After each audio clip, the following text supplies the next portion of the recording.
जय हिंद फ्रेंड्स। सदगुरु भगवान के चरणों में सादर नमन, सादर चरण स्पर्श।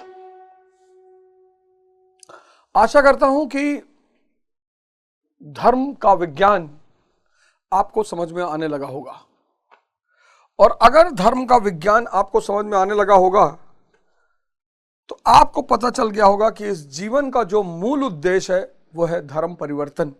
कैसे, कौन से धर्म? इस जीवन का जो मूल उद्देश्य है वो है धर्म परिवर्तन। यानी इंद्रियों के धर्म से चैतन्य के धर्म की तरफ बढ़ना, यही है जीवन का मूल उद्देश्य। यानी आप यहां पर क्या होंगे? सिद्धार्थ होंगे, और आप यहां पे क्या होंगे? बुद्ध होंगे। अब इस यात्रा में, ये जो यात्रा है आपकी सिद्धार्थ से बुद्ध तक की यात्रा, इस यात्रा में आप जीवन में की लीला में भी पार्टिसिपेट करिए। आप सारे आश्रम में रहिए, ब्रह्मचर्य, गृहस्थ, वानप्रस्थ, सन्यास, कुछ भी मत छोड़िए, बस होश में रहिए। जीवन में जो सबसे जरूरी चीज है वो है होश। होश कैसे पैदा होगी? ध्यान से। अब पिछले श्लोकों में जो मैंने आपको चर्चा किया, विषय चिंतन और इष्ट चिंतन, मुझे लगता है कि कुछ सूत्र जो मैंने आपसे अभी तक के श्लोकों में चर्चा की है, जैसे इंद्रिय विषय संयोग, मतलब कुछ चीजें हैं, अगर आपको समझ में आ गई होंगी तो मैं एकदम दावे के साथ कहता हूं कि आपका जीवन बदलना शुरू हो जाएगा। दावे के साथ। अब तक जिन शब्दों की मैं चर्चा आपसे कर चुका हूं, उसमें एक शब्द है इष्ट चिंतन। इसलिए इस देश में सुमिरन का बड़ा महत्व है। आपके मन में किसका ख्याल चल रहा है? सुमिरन। जिसका ख्याल, उसकी एनर्जी से आप प्रभावित। आप देखो आज सब बुराई कर रहे हैं एक दूसरे की, जिसका ख्याल, उसके एनर्जी से आप प्रभावित। इसलिए बहुत सोच समझ कर ख्याल करिएगा किसी को। जिसका ख्याल, उसकी एनर्जी से आप प्रभावित। इष्ट चिंतन। दूसरा शब्द इंद्रिय विषय संयोग।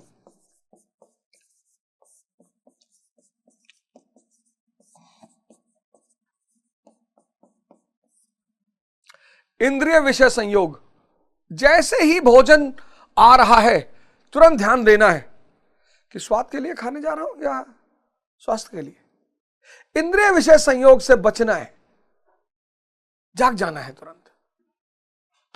जहां भोजन सामने आया वहीं पर होश में। आचार्य मनीष हिम्स वाले, मैं उनकी जितनी प्रशंसा करूं उतनी कम है। आचार्य मनीष के बड़े सारे आश्रम हैं, मतलब चिकित्सालय है। मेरठ वाला तो ज्यादा ही फेमस है, और सिर्फ भोजन को सशक्त माध्यम बनाकर कैंसर जैसी दुरूह बीमारियों को ठीक कर दे रहे हैं। और सुनी बात नहीं बता रहा हूं, देखी। दुबई से एक लेडी आई थी, कैंसर उसकी आंख को खा गया था, और मेरी पत्नी, मेरी बच्ची 23 मार्च को उनके यहां दिखाने गए, उस लेडी से मुलाकात हुई। ये बड़ा महान देश है।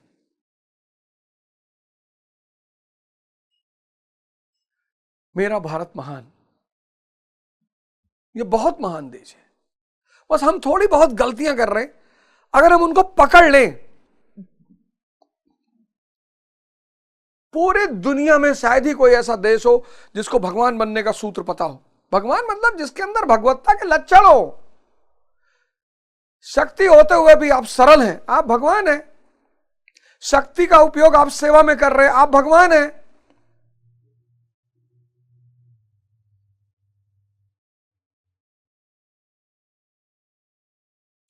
जिसके अंदर भगवत्ता के लक्षण हो वो भगवान है।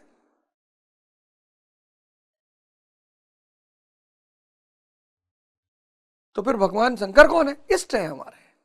भगवान कृष्ण कौन है? इष्ट है हमारे। भगवान राम कौन है? इष्ट है हमारे। दुर्गा माता इष्ट है हमारी।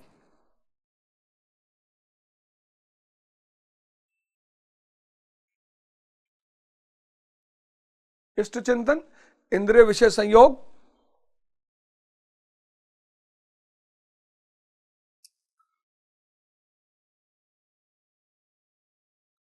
निष्काम कर्म बुद्धि। निष्काम कर्म बुद्धि, पिछले श्लोक में मैंने आपको बताया निष्काम कर्म बुद्धि। निष्काम कर्म इज इक्वल टू बुद्धि योग। बुद्धि योग, निष्काम कर्म और बुद्धि योग दोनों बराबर है। निष्काम कर्म बुद्धि जो है वो बुद्धि नजर रखती है कि मेरी ऊर्जा विषय चिंतन की तरफ जा रही है, इष्ट चिंतन की तरफ जा रही है। बहुत इंपॉर्टेंट चीज है ये। निष्काम कर्म बुद्धि एक ऐसी बुद्धि है, अगले श्लोक 6वें श्लोक में यहीं से शुरू होने जा रहा है। निष्काम कर्म बुद्धि एक ऐसी बुद्धि है जो हमेशा होश में रहती है कि ये मेरी ऊर्जा किधर की तरफ बह रही है। बहिर्मुखी है, अंतर्मुखी है। बहिर्मुखी है तो विषय चिंतन हो रहा है, अंतर्मुखी है तो इष्ट चिंतन हो रहा है।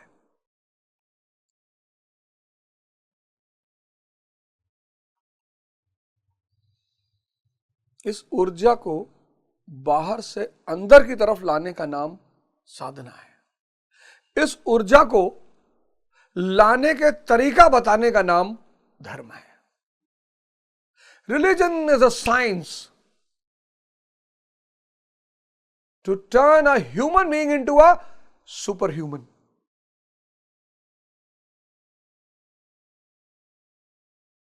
एंड दैट सुपर ह्यूमन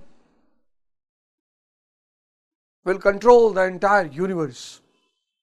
धर्म एक विज्ञान है जिसका उद्देश्य है मनुष्य को श्रेष्ठतम मनुष्य बनाना, और उस श्रेष्ठतम मनुष्य के अधीन यह सारा ब्रह्मांड होगा, यह सारी माया उसकी सेवा करेगी। आओ इस विज्ञान की तरफ बढ़े। इसलिए डॉक्टर अंबेडकर को मैं बहुत महान मानता हूं, बहुत। इसलिए मानता हूं कि वो चाहते तो नास्तिक भी हो जाते। वो कहते हैं ना मैं नहीं मानता धर्म को, लेकिन वो नास्तिक नहीं हुए।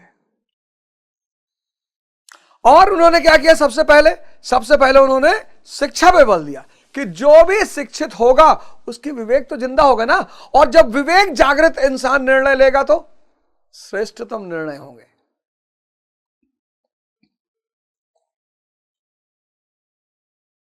श्रेष्ठतम।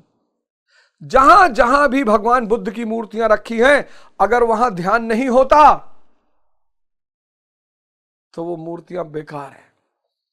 जहां जहां भगवान राम की मूर्तियां रखी हैं, अगर वहां त्याग और तपस्या नहीं है तो उस मूर्ति के सामने बैठना बेकार है। जहां जहां भगवान कृष्ण की मूर्तियां रखी हुई हैं, अगर वहां डेली गीता का पाठ नहीं हो रहा है, बेकार है।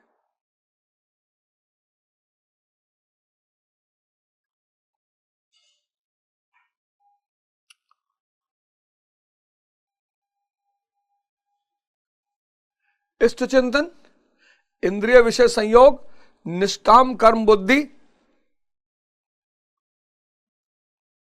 निष्काम कर्म बुद्धि और योग क्रिया, आंतरिक विज्ञान को जानने का साइंस। ये 4 शब्द आप भी लिख लीजिएगा। सिर्फ ये 4 शब्द का आप मनन कर डालेंगे ना, आपका जीवन बदलने लगेगा। इंद्रिय विषय संयोग, कुत्ता और हड्डी का प्रसंग। कुत्ता हड्डी चूस रहा है, उसके मसूड़े फट रहे हैं, उसका अपना ही खून अंदर जा रहा है और उसको स्वाद आ रहा है, उसको लग रहा है इस हड्डी से आ रहा है। स्वाद उसके अंदर ही है। ये इष्ट चिंतन बनाइए, अपना इष्ट किसी को, अपनी माता जी को बना लीजिए, पिताजी को बना लीजिए, कम से कम वो तो आपका अच्छा सोचते ही है।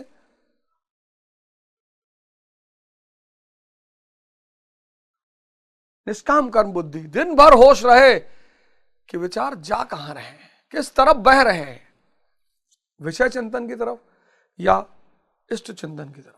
यही साधना है। और योग क्रिया, आंतरिकता का विज्ञान। अब 66वां श्लोक जो है वो भी 1 लाख करोड़ का है।